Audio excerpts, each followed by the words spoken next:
Идеята е с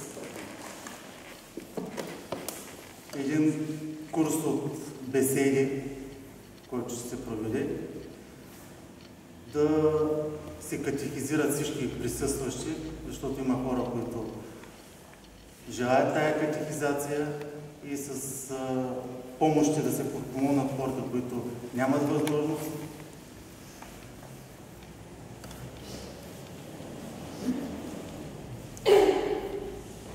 Да бъдем полезни един на друг. Знаете ли какво означава причина? Ползвам ти я често пъти. Причината за това е ели какво си. Условията са ели какви си. Добре, почваме тогава, обаче. Още едно нещо направихме, което не трябва. Какво? Ние не справиш да върши. Цитата. Ама вижте, това не е помощ. Когато един човек не си извърши отговорността, той вреди. Помогни ни, мила. Бъдете внимателни към себе си. Ако се греши против тебе, брат ти, смъмри го. И ако се покае, прости му. И ако 7 пъти на ден се греши против тебе и 7 пъти на ден се обърне към тебе и каже, кая си, прости му. Браво. Браво. Браво. Това е идеално за причина и условие. Според вас, една дума ли са, едно и също ли са, различно нещо ли? Добре. Някой мисли ли, че условие и причина е едно и също нещо? Не. Така. Може ли да просто пример да се опитате да ми дадете за причина и за условия, щом са различни неща. Причина е, когато отсъства някой по собствено желание. Не идва на църква и после се оправдава, че има работа. А Това е условията. Условията идват причините. Работа, да речем. Момент, добре. Защото Ще те дойде, излизат, ако че... нещо еди какво си е условието. Се случи нещо еди какво си, Ще дойде или няма да дойде. Така, сега, много внимателно ме слушайте. Съберете си ума, помолихме се на Бога. Ако поставиш едно бобено зърно в перфектни условия, влага, светлина, слънчева, всичко е идеално. Има ли причина то да не е покълне, да ни даде плод? Има, да. Има. Кой ни каже? Ако е ялово. Може да. Чухте ли какво каза? Ако е? Ялово. Ако бобеното зърно е повредено. Сега, от тук може да направим следните изводи, което и сега се запишете. Това бобеното зърно, само това се запишете да може да се... Причината е вътре в бобеното зърно. Условията са Вътре вън. в нас. Не можеш да кажеш, че условията ти пречат. Едни и същи условия живеем, като граждани на Белослав. Но едни търсят причина и отиват при Бога, а същите съседи или наши деца, близки, са вън от църквата. Тогава значи не е проблема в църквата. Условията са еднакви и за вас, които идвате, и за тези, които не идват. Дама ти намира смисъл да дойдеш, а другия не. И къде остава проблема? Във всеки един от нас. Всеки сам отговаря.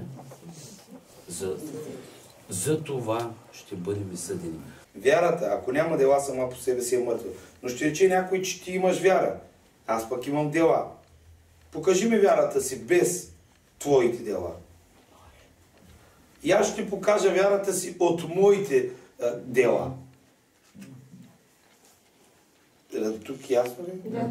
И ето го и 19 стих, който противоречи на всякакви протестантски разбирания за това, че едва ли само вярваш и всичко е окей. Ти вярваш, че Бог е един. Добре правиш. И бесовете вярват и трепеят. Тоест, то хубаво, ама и бесовете са вярващи. И са по-вярващи от нас. Гаранция. Защото познават. Така че не си мислете той с вярата, като кой е бил по-вярващ. Да по-вярващи от всички нас са бесовете. Така че това въобще не е условие да бъдеш. Аз ти го казвам. Ти ми покажи вярата си без дела, пък аз ще покажа делата, които проистичат от моята вяра. Тоест, делата, които проистичат от това, са според вашата вяра. Така. Но там накрая свещеника призовава народа и себе си включително. Какво казва той към края? Накрая? Какво на изпраща? Не, това е да престъпите. Аз казвам като си тръгва. Бъде по-силно. Със мир да излезем. За какво обаче, каква е идеята точно да излезем? Какво трябва да направим, като излезем? На Господа се помоля. Да се борим. С мир да излезем. Къде да отидем? Пред другите хора. Свет. Да носим какво? В света. И какво ни нарича той в света? Ние, Христовите, неговите апостоли, ученици и така нататък. Какви сме ние за света? Вие сте светлината на света.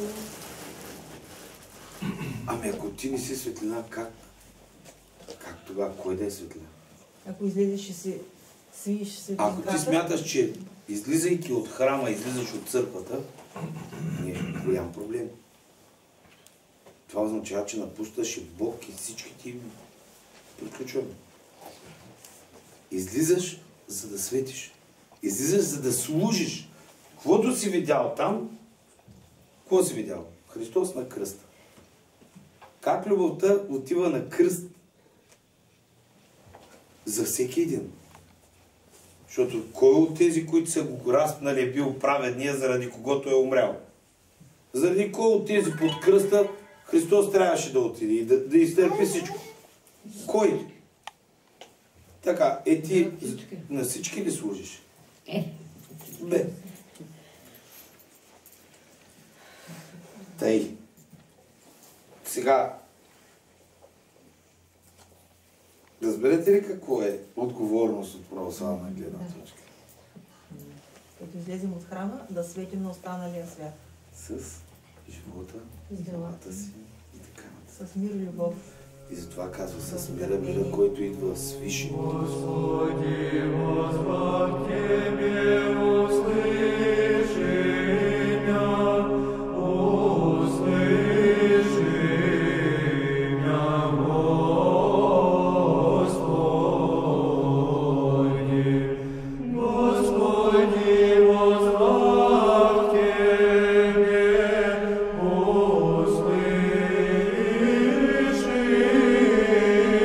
меня. Отче наш, който си в небесата, да се свети Твоето име, да дойде Твоето царство, да бъде Твоята воля, както на небето, тъй и на земята.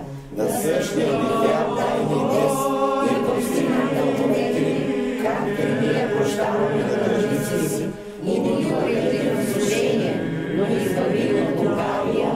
Защото Твое царството и силата и славата на Отца и Сина и Святия Дух, сега и винаги